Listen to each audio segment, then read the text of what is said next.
Welcome sa DRS 2.0. Fresh at nagbabagang happenings ba ang hanap mo? Mga padabarkads man yan o mga trending topics? Pues, sagutan natin yan. Kaya naman isubscribe nyo na ang ating channel para sa mga nagbabagang balita everyday. So, ayun, welcome back again sa ating YouTube channel mga kadabarkads. And for today's video nga, pag-uusapan natin ay tungkol sa mga importanteng ganap sa mga dabarkads natin. Lalo na po ang tungkol dito kay Atasha at sa usaping paglipat po sa ASAP. Pero bago po ang lahat, hayaan nyo pong ibahagi ko muna sa inyo itong ilang mga ganap sa mga dabarkads natin itong nagdaang Holy Week. Unahin natin itong si Raisa May Dizon na talagang kinareer ang matuto na mag-surfing dito po sa La Union. So nakailang trial and error nga po itong si Raisa May Dizon. Lagi po siyang nahuhulog. Pero sa huli, natuto din po itong si Raisa. Kailangan lang dito marunong kang magbalanse mga kadabarkads. And achieve nga po ni Raisa May Dizon ang pagsasurfing dito sa LU.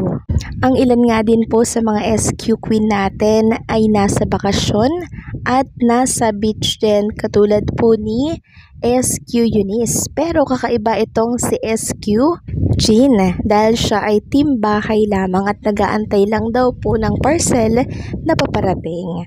Sabi nga po ni SQ Jean, habang nasa beach ang lahat, eto si SQ Jean naghintay lang ng parcels. Shout out sa mga team bahay ngayong Holy Week. So ito pong si SQ Jean, hindi po siya galang tao mga kadabarkads, no? Talagang madalas ay bahay trabaho lamang po ang kanyang ginagawa. Siya yung katulad ng isang anak na hindi sakit sa ulo sa mga magulang na mabarkada, di ba? Yun si SQ Jean. Minsan nga po mga kadabarkads na may misinterpret si SQ Jean na suplada raw, pero itong si SQ Jean talaga, pag di nyo yan kinausap, hindi rin po kayo yan kakausapin. Tahimik lang po kasi yan na tao. Samantalang isang noontime host naman po ang na-feature dito sa MOA Globe kahapon bilang birthday niya. So, sino itong isang host na to ng noontime? Walang iba kundi po ang host ng It's Showtime na si Kim Chu. Hindi po biro mga kadabarkads na ma-feature ang pangalan, ang picture dyan sa MOA Globe, and yun po ay gawa ng kanyang mga fans. Madalas pong napipicture din dito ang mga dabarkads natin, lalo na si Maine Mendoza, si Atasha Mulak, si Bossing Vic Soto sa MOA Globe na yan. Kaya nakakatuwa lang dahil ang mga noontime hosts talaga naman pong laman lagi ng MOA Globe at hindi po biro mga kadabarkads. Ang halaga ng pagpapalagay sa MOA Globe na yan ng iyong pangalan at ng iyong picture bilang advertisement or bilang pagbate sa mga sikat na artista.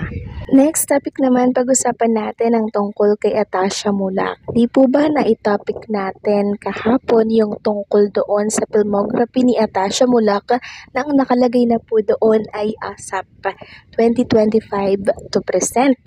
Diba? Kaya marami pong nag-iisip kung parte na ba siya ng ASAP. So itong ASAP naman mga kadabarkads, every Sunday lang ito. Isang beses lang ito sa isang linggo, di ba? Parang ano lang yan, parang The First Family. So pwedeng pagsabayin niya ni Atasha Mulak. Unlike po sa Itbulaga na talaga namang every live kailangan present ka, no? Miyerkules hanggang Sabado, kaya hindi po talaga kakayanin ng schedule ng isang Atasha Mulak ang naturang programa. Kaya siguro kung maging parte siya ng ASAP, maunawaan siguro natin yun, di ba? Kasi once a week lang naman po yun mga kadabarkads. And ayon nga po sa latest na statement, at the same time ay write-ups ng isang article, binisita daw po nila si Atasha Mulak before ng Holy Week sa taping po ng The First Family sitcom ng TV5. Sabi dito, we visited Atasha just before the Holy Week break on the set of the trending TV5 sitcom The First Family. I was told she had to be woken up because she was doing back-to-back tapings for Baji News and the first. When we got in, now after having been covering entertainment news for more than a decade, We do understand how exhausting it could be for an actor to go through hours of scenes and 2 shows of that. We were expecting Tash to be up in the next hour. So ayan mga kadabarkads, mababasa dyan na talaga namang hindi biro yung ginagawa ni Atasha Mulak, na back to back yung ginagawa niya po na pagtitaping The First Family at the same time yung The Bad Genius. Kaya di po talaga po pwedeng maisingit yung Itbulaga.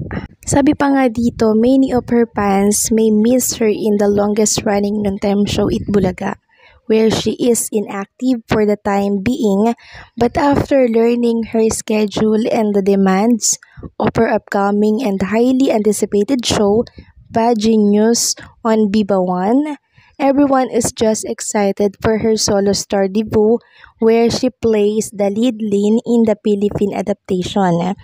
As Lynn, Atasha is trading her sunshine persona for something darker and morally complex, and we are here for it.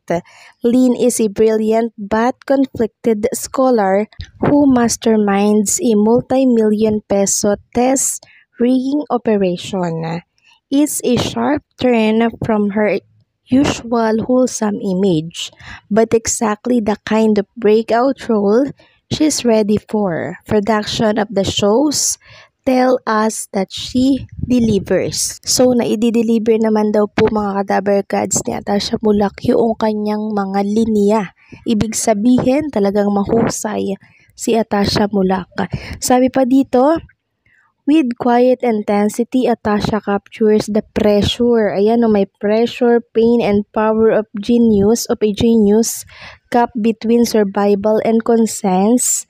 It's a performance that's already generating buzz ahead of its release. Atasha shares she is up to the pressure and anticipation of fans because this show is mostly what consumes her effort as an actress nowadays. Ayan mga kadabarkad, so nape-pressure po si Atasha Mulak. Pero dahil dream niya at pangarap niya po ang maging mahusay na artista at magkaroon ng project, talagang ipupush at kakayanin po ni Atasha Mulak ang lahat ng to. Kaya sa mga patuloy pong naghahanap kay Atasha Mulak sa Itbulaga, ibigay muna natin sa kanya yung kanyang oras. Si Atasha po ay babalik after po ng taping or pagkatapos po ng taping ng kanyang The Bad Genius.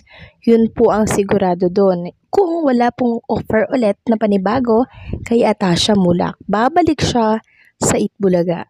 Agree ba kayo mga kadabarkads? Please comment down below. So hanggang dito na lamang po ang update natin. Maraming salamat po sa patuloy na pagsuporta.